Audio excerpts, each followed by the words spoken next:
He will not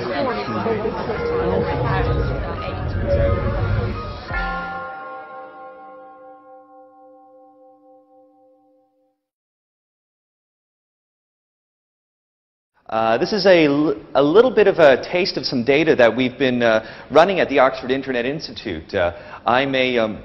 I'm a researcher there, and we're looking at a cross-national study of Internet-enabled couples and their relationship practices.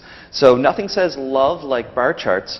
So I think you'd, in which case, if that's the case, then you came to the right place. Part of what we're doing with this early report that we've released is getting an assessment of the state of play for online dating and online relationships. 10, 15 years ago, there were tabloid stories, I found a lover online. And nowadays, since social network software and all sorts of dating software, Match.com, eHarmony, it's become a little more broadly diffused, but there are still stigmas and also still myths about this. So I'm going to play a bit of a mythbuster this afternoon and perhaps validate some couples who might have been online. So this might be some people's notions of the best match for your online. Who's the suitor that's waiting for you? Now this is a classic and well diffused picture of some poor chap on the internet. But and then of course further on we start to concern ourselves with the issues of authenticity in the online world. Are we actually even interacting with real people in real spaces? The classic cartoon from the New Yorker is on the internet, no one knows you're a dog, but of course now if you're a dog on Dogbook and you have a bunch of dog friends and your favorite food is Purina, chances are people now do know you're a dog. And so in the intervening years, it seems that this notion has sort of diffused. Authenticity has risen, and people now are using online dating sites rather substantially. So we did a survey of Internet-enabled couples in 18 countries. This is a survey where we asked both individuals to fill out the survey, and it was about 1,000 people per country, so we have about 12,000 responses. And in the last 5 years, interestingly, 25% of the couples, the new couples in this study, met online. Online dating sites are still the most popular way that people meet online, although there were lots of other ways through Facebook, chat rooms, forums, gaming, and so forth. And a majority of people now actually know somebody who has met a partner or met and had a relationship online.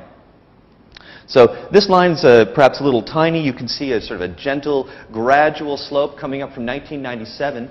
That's around the time that we started getting databases and ways to sort of pivot and search and say, I want to find someone who's, I don't know, 6'5", loves opera, eats jelly beans and so forth, and going to the right place, I can find that person. To zoom in on that, this is what it looks like nowadays. In the past 10 years, this line has steadily risen to about 30%. So these are the percentage of couples in our study by the year that they started their relationship. And certainly most recently these couples, over 30% of them have started online. So how does Britain compare in this study? To give you a sense of the countries that are in here and the number of people who met their spouses or partners online. These are the percentage of people in a current relationship where the relationship started since 1997. That was when that trend started to increase. And Britain is right in the middle there. So about 22% of people in our sample, of those who started in the last 14 years, since 1997, who started their relationship online. Now, while Britain does tend to be relatively in the middle here in terms of the number of people who start their relationships online, the British tend to be a bit mum about this. They're not as likely to mention this to other people, not as quiet as the Japanese or the Germans. What's sort of odd about this, if you'll notice, Germany is very mum about this. Returning to this earlier chart, since 1997, 30% of couples started online, but they're keeping it to themselves, and they're way over on the other side. So why do I mention this? And this is the percentage of people who know someone who was in a relationship online. I mention this because what we've found that's very interesting is that online dating is an experience technology. It's an example of a technology where if you have some experience with it, good or bad, it tends to lead to positive sentiments. This is the same for online banking or online shopping, where if you're not into it, it's very difficult to persuade someone. And they're like, oh, I'm going to get viruses, and the goblins will jump out of my computer and so forth, or a stalker will meet me, and he won't be very attractive. So. But now those people who simply tried online dating tend to agree that it's a good way to meet people and tend to believe that their friends are comfortable with it. And while those who have their current partner who they met online tend to be very positive about this, the real fulcrum, the real pivot is between those who tried and those who haven't, which is why we talk about it as a technology of experience and of exposure. And we have a similar story for values. Those people who've tried or have had some sort of experience with it tend to feel very positive about it, whereas those who haven't tend to be very reluctant and skeptical.